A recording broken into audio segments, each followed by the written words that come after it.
ఖబర్దార్ పోలీస్ అంటూ పేర్ని నాని హెచ్చరిస్తే ఏం చేస్తారో చేసుకోండి. పోలీసోడు ట్రాన్స్ఫర్ అయితే పోలీస్ స్టేషన్కే వెళ్తాడు అంటూ కౌంటర్ ఇస్తున్నారు ఖాకీలు. అసలు గొడవకు కారణం ఏంటి? మచిలీపట్నంలో పోలీసులు పేర్ని నాని మధ్య జరిగిన రచ్చ ఇది.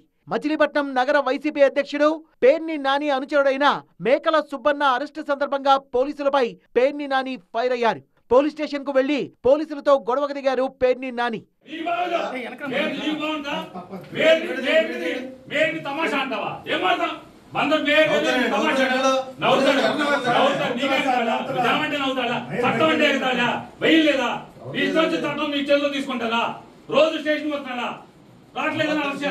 తమ పార్టీ నాయకుల్ని ఎందుకు అక్రమంగా అరెస్ట్ చేస్తున్నారంటూ పోలీసుల్ని నిలదీశారాయన. తక్షణమే సుబ్బన్నను స్టేషన్ నుంచి బయటకు పంపించాలంటూ భీష్మించు కూర్చున్నారు. సుబ్బన్నను బయటకు పంపించేది లేదని, చట్ట ప్రకారమే నడుచుకుంటున్నామని సీఐ వాదించారు. సీఐపై తీవ్ర ఆగ్రహం వ్యక్తం చేసిన పేర్ని నాని తమ అధికారంలోకి వచ్చాక తీవ్ర పరిణామాలుంటాయంటూ వార్నింగ్ ఇచ్చారు.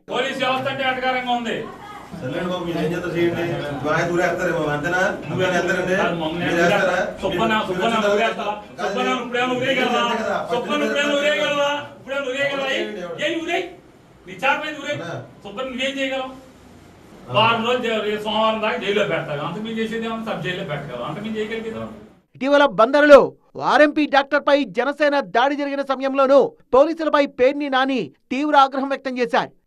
ఇళ్ల మీదకి వెళ్ళి సాగు కొడితే హత్యాయత్నం చేస్తే ఇంతవరకు పిలిచింది లేదు, పిలిచిన పాపాన పోలా. ఒక దళితుడిని షాప్ అంతా ధ్వంసం చేస్తే ఇంతవరకు ఆ ముద్దాయిల్ని పిలవలేదు, కనీసం నోటీస్ ఇవ్వాల. పోలీసుల సమక్షంలో జరిగితే సరే చేయని, ఎంతకాలం చేస్తారు చేయని. ఆయన అంటున్నాడు ఏం చేస్తాడు, ఆ జగన్ సీఎం అయితే ఏం చేస్తాడు, ఊరేస్తావేంటి, మాకు తెలుసులే అన్నీ అని మాట్లాడుతున్నాడు ఆఫీసర్ గారు. సోషల్ మీడియాలో రెచ్చగొట్టేలా పోస్ట్ పెట్టడంతో మేకల సుబ్బన్నను అదుపులోకి తీసుకున్నామని పోలీసులు చెప్తున్నారు. ఇటు అక్రమ అరెస్టులు చేస్తున్నారంటూ పేర్ని నాని ఆరోపిస్తున్నారు. మొత్తంగా బందరులో హై డ్రామా కొనసాగుతోంది.